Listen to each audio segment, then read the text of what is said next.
Mesdames et messieurs, en table finale, j'ai tenté un hero call et il a changé tout le tournoi. Résultat, 5 euros transformé en plus de 1100 euros.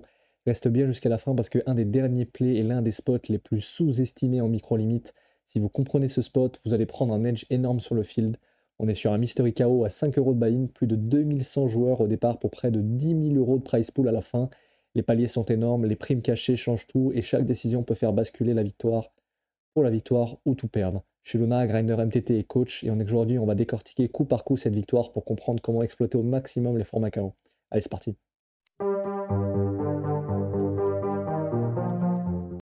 Allez, aujourd'hui on est parti avec cette première main, c'est As-3 off, une belle main pour commencer. Et on va voir tout de suite une décision, est-ce qu'on a envie de 3 bet, est-ce qu'on a envie de call. Ouais, j'ai décidé de faire tapis direct, je pense que c'est ok. À l'heure actuelle, je pense que j'aurai size pour faire pour induce des mains en dessous. Mais on ne sait pas encore la valeur, je ne sais plus la valeur des mystéries ici. Il s'avère que c'est un tournoi que j'ai joué il y a pas longtemps, il y a pas mal de temps. Et c'est intéressant de voir un peu la différence de niveau que j'avais avec l'époque. Donc ça sera super intéressant. Et là, on a commencé à la main 350 comme tu peux le voir. Et si tu veux voir le early game, n'hésite pas à mettre un pouce, à mettre un like. À 300 likes, je ferai la partie où j'analyse le début de game. Ça peut intéresser des joueurs qui veulent regarder un peu plus les late game. Mais là, aujourd'hui, on se concentre sur les plays qui rapportent le plus d'argent, les plays en late game. Donc, ce qui fait vraiment la différence. Ici, on va open, du coup, rien à dire. On peut c bet range, un quart, un tiers, j'aime bien les deux. On peut open ici. Open défense ici. Check, check. Ici, je pense qu'on a de la value maintenant. On peut réussir à choisir un staging comme 2 tiers. J'aime pas du tout l'idée de checker à la turn. Je pense que c'est pas une décision que je reprendrai à l'heure actuelle. Check call et on va voir ce qu'il décide de faire la river. Et ouais, je pense que c'est une erreur ici. Je préfère miser largement de moi-même. Je pense qu'on a 2 strips de value, turn plus river. Et j'aime pas du tout la décision que j'ai pris de checker. Donc un peu dommage ici. Check ici, pourquoi pas, on bloque les top 2. Après, je m'attends pas trop à que ça s'ébête, donc pourquoi pas. Maintenant, la question, c'est est-ce qu'on a envie de check raise ou check call. On a tellement à mettre dans la profondeur pour tout prendre après, donc je préférais check raise ici. Ça va être difficile de tout mettre si on commence pas à check raise cette main-là. Open ici. Pourquoi pas un quart 9x, il en a pas mal dans sa range, donc je pense qu'en général, on doit pas trop s'ébête. Et c'est ce qu'il a bien remarqué. Ici, on est sur un 5 euros, mais on a quand même un joueur qui a bien compris les ranges en puissance ici. Alors, je sais pas s'il y a un value en bluff, mais à l'heure actuelle, ici, j'aurais préféré check, je pense. Et c'est une petite erreur que je ferais plus, je pense, à l'heure actuelle, que j'ai changé dans mon jeu. Ici, on a un fold, à mon avis, sur 2.5. On peut pas jouer autrement. Fold ici. Et là, on a un tapis. Là, on a plusieurs décisions. On peut soit faire tapis, soit call. Tapis, ça me paraît un peu abusé. Maintenant, est-ce que Fabulous est capable d'avoir assez de mains strong dans ce payer? Je pense pas. Ça va dépendre un peu. Là, je pense qu'on a un check back. Pas d'intérêt de bluffer. Ici, sur l'as, intéressant. Comme c'est intéressant parce que je pense qu'il y a 2 facteurs. Comme il est couvert par Fabulous, on est censé très peu miser, surtout en bluff. Je pense que toutes nos mains ont envie de faire cher ici, donc j'aimerais bien faire quelque chose comme 5. Et j'aurais préféré miser. Et il décide de miser à la river, Fabulous. Et il avait la meilleure main. Et waouh! J'ai vraiment évité, évité le pire ici. Alors quand je fais cher à la turn, je pense pas que j'en mets un dernier river.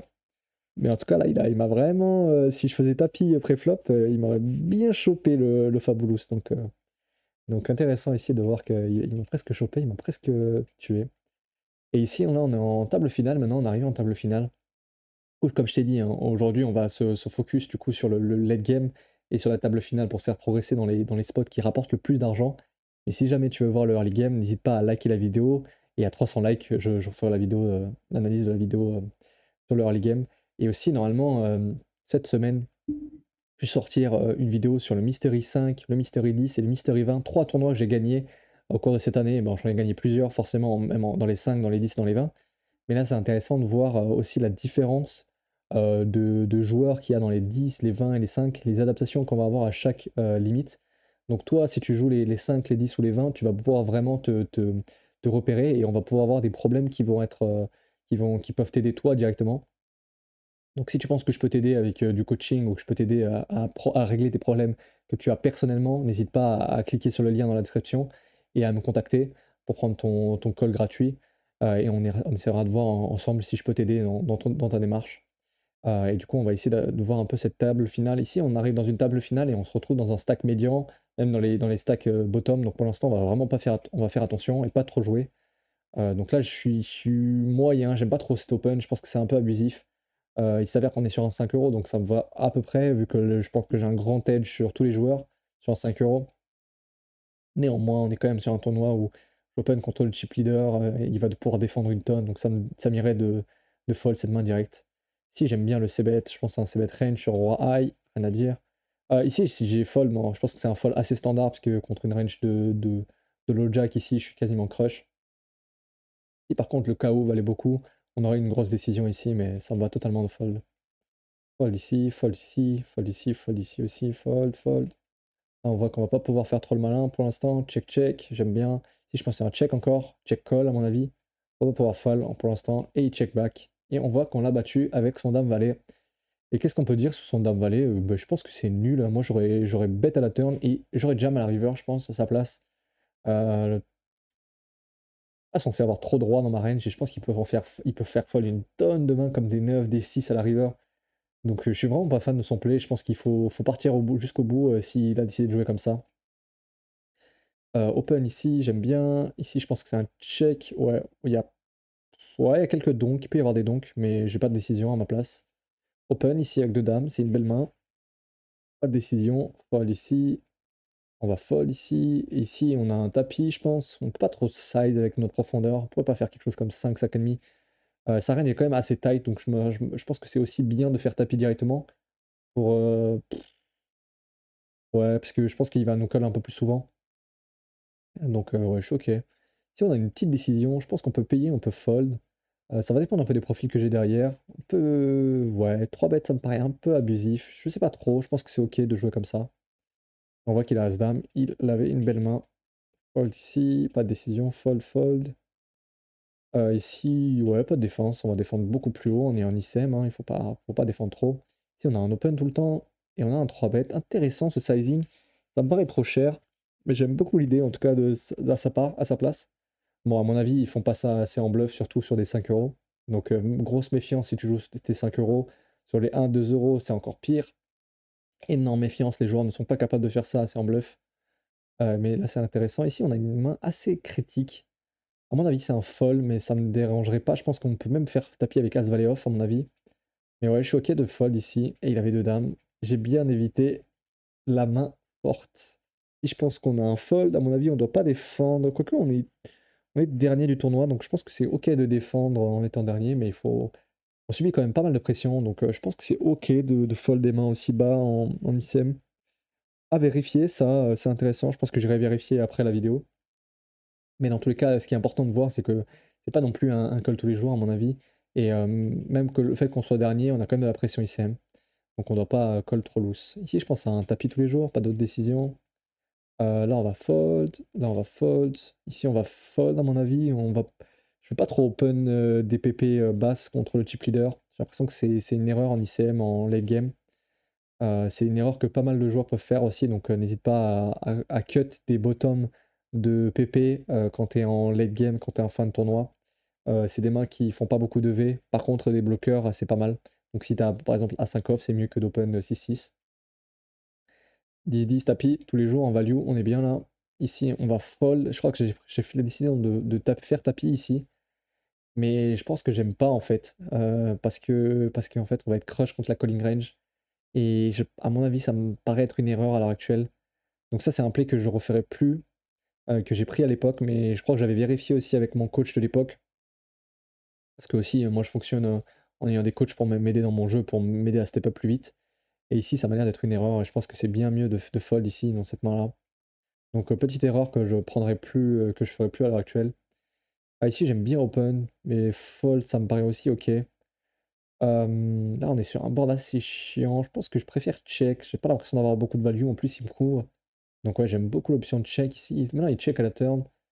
C'est intéressant. À mon avis, on a deux options. Check ou miser. Maintenant, la sizing, c'est un peu difficile. Je pense qu'on pourrait faire un sizing comme mi-pot. Je m'attends pas à faire check jam quand je fais mi-pot. Donc j'aurais préféré value. Et par contre, à la river, il faut value. Maintenant, la question, c'est quelle value on a envie de prendre. Peut-être un sizing comme 2, 3. Ouais, peut-être un moitié pot, c'est intéressant. Je pense que j'aurais préféré à l'heure actuelle miser à la turn. En tout cas, contre un fil de 5 euros, je pense que c'est bien mieux. On a un fold, pas de décision, fold ici, open ici, je pense, tous les jours. avec un bloqueur. En plus, on est contre un joueur qu'on a gagné un coup juste avant, et il a pas l'air d'être de se défendre très bien. Ici, c'est un tapis, très bon tapis, on a un bloqueur, une main suitée. On est contre des stacks qui on voit qu'il y a une profondeur de 9 blindes effectifs, quelque chose comme ça. Donc c'est un très bon tapis. Ici, ouais, je suis OK, je pense que c'est le meilleur play ici, fold fold. Ici, c'est intéressant. On pourrait 3 bet une partie du temps, ce serait un peu se la croustiller parce que le spot m'a pas l'air ultra bon. Mais ouais, soit fold, soit 3 bet. Je pense que c'est mieux de 3 bet, de fold pardon, pour une raison claire, c'est que c'est même pas nos bottom de défense vu qu'on n'est pas censé défendre, je pense, des mains comme roi 3 off. Peut-être notre bottom de défense, ce sera des mains comme roi 7 off, roi 8 off ici. Donc c'est peut-être les mains que je vais 3 bet, et si je commence à 3 bet ce genre de main, ça fait quand même beaucoup. Là, je suis OK de fold. Le problème, c'est que je peux pas trop call. Je peux pas faire tapis, à mon avis, parce que c'est trop abusif. À 8 off, tapis 18 blindes du cut-off. Donc, je suis OK de fold ici. Et ça me va totalement. Ici, on fold. Ouais, ici, j'ai des ISO en BVB. Très, très bon, je pense. Un très bon ISO en des trash IP. C'est vraiment comme ça qu'on va les jouer. On va gagner le coup pré-flop. Là, on a un tapis. On n'a pas trop la profondeur de faire autre chose. Ici, on va fold ici. Ici, je pense que c'est mieux de faire tapis. Le problème, c'est qu'on n'a pas trop de jouabilité post-flop. Sa range est quand même censée être assez wide. Donc on fera plus d'argent à rejam nos as. Donc très très bon play ici de ma part. Ici, on a fait 10 off. Je pense qu'on a une main qui peut faire tapis contre 8 blind deep. Donc j'aurais préféré faire tapis à l'heure actuelle, mais je pense que c'est OK aussi de fold une partie du temps. Ici, ça me va totalement d'open. Je me vois pas trop faire tapis 19 blind deep. On peut pas fold cette main, c'est trop fort. Donc c'est un très bon play ici. Très, très bon tapis ici. Je sais pas trop ce qu'ils open. Ils open beaucoup de mains et ils collent à jamais rien depuis tout à l'heure. Donc c'est un peu bizarre. Là, on a un spot intéressant. Je pense qu'on a un bon spot de 3 bêtes. Eh non, je l'ai pas pris. C'est intéressant. Je pense que j'aurais pris le 3 bet à l'heure actuelle. J'aurais pris un 3 bet, quelque chose comme 4 blind deep. Je pense qu'il open beaucoup avec les joueurs short derrière et que je peux lui mettre beaucoup de pression. Donc quelque chose comme 4, 4,5, je pense que ça lui met beaucoup, beaucoup de pression et ça pourrait vraiment le forcer à faire des erreurs. Ici, roi 3 cité, c'est intéressant. En fait, c'est un open que je pense pas que je prends d'habitude. Quoique, ça, je peux le prendre une partie du temps. Mais là, on a 2 spots de restyl assez évidents. Je sais pas, en fait, il faut que je recommence à bosser, je pense, ces spots-là. C'est vraiment assez fin, en fait, en général, la stratégie. Mais je pense avec des bloqueurs, c'est plutôt une bonne idée d'open. Ça va dépendre aussi de la valeur des mystères KO. Mais malheureusement, on peut pas les savoir à l'heure actuelle. Parce que ça fait longtemps que j'ai joué le tournoi. Et on n'a pas d'accès à la valeur des mystères KO. Malheureusement sur les replayers, Winamax. Donc ça donne des informations en moins et ça permet pas d'être vraiment précis sur notre analyse. Mais c'est pour ça que c'est intéressant en général d'analyser les replayers. En tout cas, moi quand j'analyse mes Mystery KO, j'analyse assez souvent mes replayers. Je les analyse quasiment le lendemain ou les jours qui suivent. Comme ça, j'ai vraiment encore les KO, la valeur des KO en tête. Et je peux faire des analyses beaucoup plus précises. Et je pense qu'on va pas défendre cette main-là. On a subi beaucoup de pression contre un joueur qui nous couvre à ce moment-là. Ici, je suis OK de fold. Le KO doit doit rien valoir. Ici, on va faire tapis. Très bon tapis. Ici, blind deep. Là, ici, j'aurais préféré open, à mon avis. J'ai un bloqueur. Je mets beaucoup de pression à tout le monde. Je pense que j'aurais préféré open. C'est des mains que je ne savais pas trop jouer à l'époque. Et je pense que je vais changer ma façon de jouer ces mains-là. Et donc, du coup, j'aurais préféré les open. Ici, je pense que c'est une bonne main à faire tapis. À mon avis, j'ai trop de pression ICM pour commencer à 3 bêtes. Et j'aime beaucoup, du coup, faire tapis direct. Là, maintenant, il fait 6 et je pense que le meilleur play, c'est le jam ici. Très bon jam ici de ma part. On voit que Isimo qui était capable de mettre beaucoup de pression. Je vais regarder un peu le profil de Isimo sur Pokstat. Et du coup, on voit que c'est un joueur qui est plutôt très bien gagnant. Il a fait des très belles choses. Il a montré il a plutôt des bonnes stats. Il a des petites incohérences, un peu trop de fin prématurée ici. Par contre, ici, il est plutôt très bon. Sûrement, il pourrait jouer plus cher vu son niveau. Et un fil battu plutôt correct, un peu bas, mais correct dans l'idée. Donc plutôt un très bon profil, et donc le Kajam se justifie encore plus, parce qu'il est capable de trouver des 3 bêtes bluff ici dans ce spot-là. Et là, je suis en train de voir pour avoir un partenariat avec Pokstat.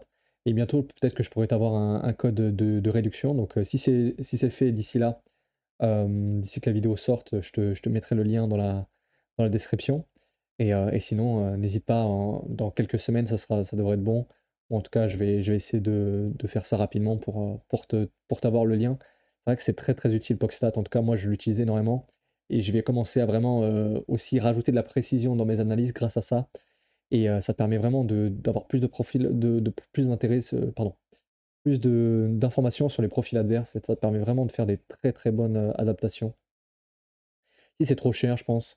C'est pas je pense que c'est un spot où ouais, je suis pas censé non plus ISO une tonne, mais je pense que c'est intéressant d'ISO, mais je suis pas sûr de faire aussi cher à l'heure actuelle. Je pense que c'est un peu trop cher. Si je suis OK de check, si il a pas d'as, donc on va mettre beaucoup de pression. Il a pas d'as, pourquoi? Parce que tous ces as sont censés faire tapis préflop. Donc on va vraiment juste lui mettre une tonne de pression ici. Open, très bon. Ici, c'est intéressant, je pense que le meilleur play, ce serait de click à 7. Soit en click à 7, soit en fold. J'aime pas du tout le call. C'est pas vraiment un call que je ferais à l'heure actuelle. J'ai l'impression que c'est trop passif et en même temps, on va être trop dominé par ses as. Donc ouais, je suis pas trop fan. Ici, check check et check encore à la river. Et il avait As-Roi, donc bon, le click, il aurait sûrement pas marché ici. Mais c'est intéressant de voir que ouais, je pense que j'aurais préféré click à l'heure actuelle. Avec As-6 off, il y a des mains comme ça où je sais pas trop, pas beaucoup de jouabilité. Ah, ici, c'est un spot assez relou, mais il a l'air d'être assez passif, donc je pense pas que ça soit un intérêt de call ici. Je pense que c'est mieux de fold à mon avis. Fold ici, c'est intéressant. Ici, on va uso, je pense. On peut limp aussi. J'aime bien les deux options. Oula, oula, oula, oula. Le sizing, il était bourrin là, hein. Je sais pas ce qui s'est passé. Là, je pense un sizing theory, ça serait autour de 3, voire 2.7, 2.6. Oh, là, je suis parti dans un délire là. Beaucoup trop cher. Là, on a un tapis, je pense, avec une très très bonne main à faire tapis. Je pense que c'est une très très belle option de faire tapis avec cette main-là. Ici, on peut raise, on peut check back, j'aime bien les deux options. Là, on va call, vu on joue notre flush aussi. Et là, je pense qu'on a de la value. On pourrait faire quelque chose comme Mipo. Je pense que c'est trop cher, je pense que c'est beaucoup trop cher. À retravailler mes sizing en tout cas, je les ai retravaillés, mais ce sizing en ICM.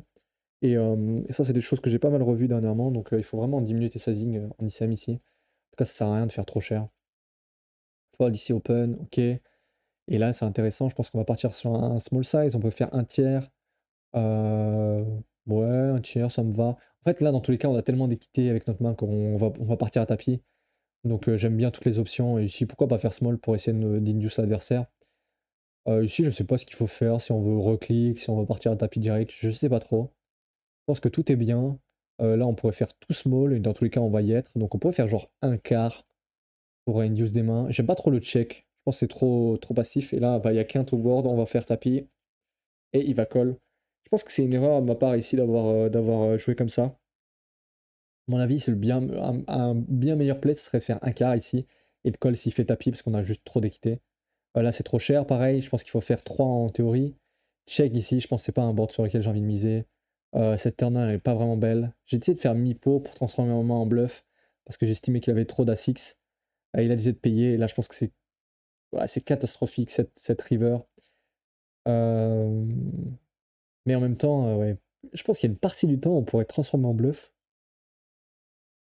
Ce qui n'est pas censé avoir trop de mains à carreau, comment dire, d'as de carreau sans avoir flush déjà à turn. Mais bon, il peut jouer tellement neat juste en misant. Enfin, je pense je pense pas que ça bluffe en fait à la river. C'est plutôt ça la question. Et je pense que c'est pas capable de fold à la river quand on raise. Donc l'un dans l'autre, je suis ok avec mon play. Ah, ici, à mon avis, on peut pas trop faire tapis. Je pense que c'est mieux de 3 bêtes ou de payer. Je pense qu'il n'y a pas trop de droit de payer normalement en théorie. Et j'ai essayé de raise ici. Il m'a fait tapis intéressant. Ouais, je suis pas trop fan du payer ici. J'ai l'impression que c'est un peu abusif. Je sais pas trop là. Pareil, il faudrait que je revoie un peu ces spots-là. J'ai l'impression que je suis un peu fébrile à l'heure actuelle. Ici, 8,5 blind deep. Je sais pas à quel point il fait tapis, mais je pense que c'est ok de payer ici. Euh, Normalement, en théorie, il est censé faire tapis avec des mains en dessous, des mains comme Roi 10, des mains comme Dame Valet, des mains comme Dame 10, des mains que je crush. Par exemple, une main comme Dame Valet, je la crush. Après, il faut vraiment faire la cote, il faut vraiment faire attention au profil aussi adverse. T'estimes que tu pourras gagner le coup plus tard ou que c'est vraiment trop close contre ce profil-là, ça peut se justifier, je pense, de fold ici. Et là, on gagne, donc ça fait plaisir. Maintenant, on va le jouer le HU. On va voir s'il est long. Non, ça va, il est pas trop long. Donc on va voir toutes les mains du HU et je vais t'expliquer un peu la stratégie sur un HU d'un tournoi à 5 euros. Ici, on va stab ici, je pense, avec board et side. Beaucoup de limp, je joue en général pour vraiment développer mon edge. Si j'ai décidé de raise cette map parce que j'avais pas de redraw, mais je pense que je peux payer aussi une bonne partie du temps. Là, je sais pas ce que je fais. Je pense que je transforme ma main en bluff, c'est intéressant. Mais bon, je suis pas sûr que je le referai à l'heure actuelle. Pas fan de mon idée de transformer ma main en bluff. Ouais, n'hésite pas à me dire en commentaire si toi tu aurais transformé. Je pense que je joue un check call aussi une bonne partie du temps. Mais bon, il m'a call avec moins bien. Je pense que sa main d'ailleurs, c'est intéressant de check jam. Ça m'intéresse. Je pense qu'ici, quand je fais small, il pourrait faire tapis ici avec roi 4 suité pour me donner vraiment une décision difficile. Ce serait le meilleur play qu'il pourrait prendre lui de son côté. Parce qu'il juste, il pourra pas transformer trop en bluff à la river. Et ça, c'est des plays qu'en général les joueurs n'arrivent pas à trouver. Là, c'est beaucoup trop cher. Je sais pas ce qui s'est passé. Je pense un sizing ok, ce serait 3, sinon on peut décider de payer aussi. Il n'y a pas de problème à payer. S'il fait cher, j'ai plutôt décidé de payer. On peut faire small ici, j'aime bien. Je pense que je préférais à l'heure actuelle faire encore plus small, quelque chose comme un quart. On a vraiment pas envie de le laisser partir, quoi. Check ici, intéressant. Ouais, je suis ok de fold ici, stab. Pourquoi pas stab au flop, check à la turn. Je suis ok. Ici, je pense qu'à l'heure actuelle, pareil, je pense pas que c'est une grand intérêt ici de stab au flop. C'est un peu un truc que je faisais de manière automatique avant. Ça marche très bien, donc c'est pas non plus une erreur. Mais faut pas trop le faire non plus. Si c'est intéressant, je suis ok de faire tapis direct. Je pense que c'est malin. Si c'est un limp, stab ici, j'aime bien. Ici, on va 2 barrels, je pense assez cher. J'aime bien mon sizing. Ici, check, check. On va fold direct. Si ça, check. Stab ici, pareil. On va 2 barrels ici avec notre quinte par les deux bouts. On peut faire un gros sizing autour de 4. Je fais le même sizing que tout à l'heure. Et là, c'est intéressant. Je pense qu'il faut mettre le dernier, hein. J'aimerais bien faire tapis là. Et j'ai pas fait tapis. J'avais peut-être la lecture qu'elle avait touché 110 à la river. En tout cas, je pense qu'à l'heure actuelle, je ferais tapis. Je préfère largement faire tapis à la river. Check call, intéressant. Fold ici. Ok, limp, stab, pourquoi pas sur roi high. Là, on était en value pour stab. Là, j'ai décidé de payer pareil quand j'ai pas de redraw. J'ai décidé de raise avec mes 4 les plus faibles. Je pense que c'est une stratégie intéressante contre certains profils. Faut faire assez attention en général contre d'autres profils, mais ça peut totalement s'envisager contre lui. Ici, je pense qu'on peut jam une partie du temps. Mais j'estimais que j'avais pas mal d'edge post-flop, donc j'ai préféré jouer post-flop, le joueur. Ok, ici il fait un énorme sizing. Je pense que c'est assez indifférent déjà ma main à call. Et j'ai décidé de fold déjà à la turn. Je pense que c'est une petite erreur ici de. Là je fais un peu. Je joue un peu trop en automatique et il commence à raise beaucoup. Là on a un bon raise, intéressant. Je pense que c'est un poil trop cher de ma part, mais pourquoi pas. Limp ici, ok, stab. Très bon stab. Ici je pense que c'est un 2 barrels. Hein. Très bon stab. En plus j'ai choisi le même sizing que tout à l'heure. Et là je pense que c'est un 3 barrels. J'ai un bon run-out. Et j'ai décidé de 3 barrels. Malheureusement il m'a catch. Et il a touché sa dame river, mais dis donc, il en touche des mains river lui. Hein. Ouais, je pense que c'est ok son call à la turn aussi. Et là, on va faire tapis. Ok, limp ici. Je pense que c'est limp call cette main. Roi dame suité, c'est mieux que de faire tapis direct. On va stab ici. On va call ici vu qu'il a raise. Check check, pas d'intérêt de miser, je pense à la turn. Et river, je pense qu'on va payer. Ouais, il a pas mal de bluffs en fait assez évident. Je pense qu'il y a beaucoup d'as aussi qui vont faire tapis à la turn parce que le board est trop dynamique. Donc je suis totalement ok avec mon play. Et c'est un bon catch. Ici, on peut call ou raise. J'aime bien les deux options. Je pense que j'ai une petite préférence pour raise. Ouais, j'aime bien. Parce qu'on a que gut shot, donc on est ok de la fold si on jamais il nous raise. Ici, il décide de raise. Je pense que le mieux, c'est de faire tapis avec ma main. Il est un peu trop faible pour commencer à payer. Le problème, c'est que les pocket pairs comme ça, à cette profondeur-là, elles jouent assez mal. Même IP. Donc je suis ok de faire tapis. Et on tombe sur 5-5. Est-ce qu'il va y avoir un 5? Et non. Et c'est la win. Si cette vidéo t'a plu, n'hésite pas à liker, à t'abonner, à commenter. N'oublie pas, maintenant je fais un challenge. Le meilleur commentaire de la semaine reçoit une heure de coaching gratuit avec moi. Donc n'hésite pas à commenter si tu as des questions ou tu veux apporter des précisions aussi aux autres viewers. Tu peux gagner ton coaching gratuit. Et sinon, j'ai aussi plus d'informations sur mon coaching dans la description si tu veux voir et si tu penses que je peux t'aider. Si tu veux voir comment je peux t'aider, comment on peut bosser ensemble pour faire progresser ton jeu. Et sinon, on se retrouve dans une prochaine vidéo. Allez, ciao, ciao!